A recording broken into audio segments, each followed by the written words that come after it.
Ibi bintu byose mubona bizashira, natwe twese uko turi ku isi tuzapfa. Hari abadutanze kuyigeramo, abenshi muri bo barapfuye. Nta munoza w'urupfu ngo ature nk'urutare, kuko n'abasigaye nabo ntirwabibagiwe. Bamwe bitwaza utubano, abandi basubiye bwana, bafite ibimenyetso byerekana ko barimo kugenda begera cyane iwabo wa twese. Nimwihangane, Yesu afitiwe, azatujyanayo maze duture dutuje. Abamwizeye twese azadufata neza, atwibagize imibabaro, ntituzongera kwibuka isi yatubabaje. Nimwihangane, Yesu afitiwe, azatujyanayo maze duture dutuje. Abamwizeye twese azadufata neza, atwibagize imibabaro, ntituzongera kwibuka isi yatubabaje.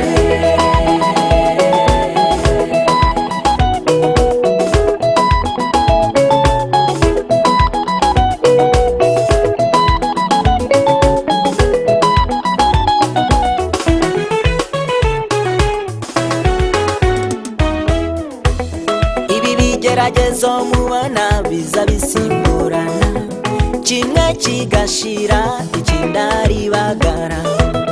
Ubukene n'inzara bikaduheta imigongo, bamwe bagatangira gusaza bafite imyaka 5. Hari abafatwa n'indwara z'imirire mibi, bakayoboka iy'ibitaro badafite icyo kwishyura. Niyo uteye imbere ibiguhiga bitera imibare, bigashaka kukwica ngo birye imitungo yawe bitaruhiye. Utazize uko yashatse azira uko yabyaye, iyo mitego yose niyo wayisimbuka. Ibiza ndetse n'ibyorezo bizana n'impanuka bikaguhitana. Nta neza y'isi njyewe nabonye, ihumure gusa rihari nuko Yesu azabirangiza. Nimwihangane, Yesu afitiwe, azatujyanayo maze duture dutuje. Abamwizeye twese azadufata neza, atwibagize imibabaro, ntituzongera kwibuka isi yatubabaje. Nimwihangane, Yesu afitiwe, azatujyanayo maze duture dutuje.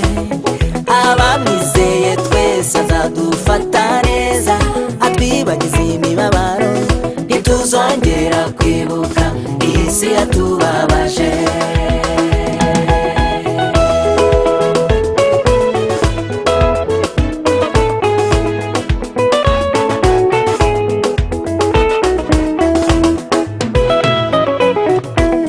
Nubwo isi tubagana kinyiduteye, tukababara cyane bikadutera kwiheba, tuzayivanamo impamyabumenyi y'ikirenga, izaduhesha ijambo tugeze ijabiro kwa jambo.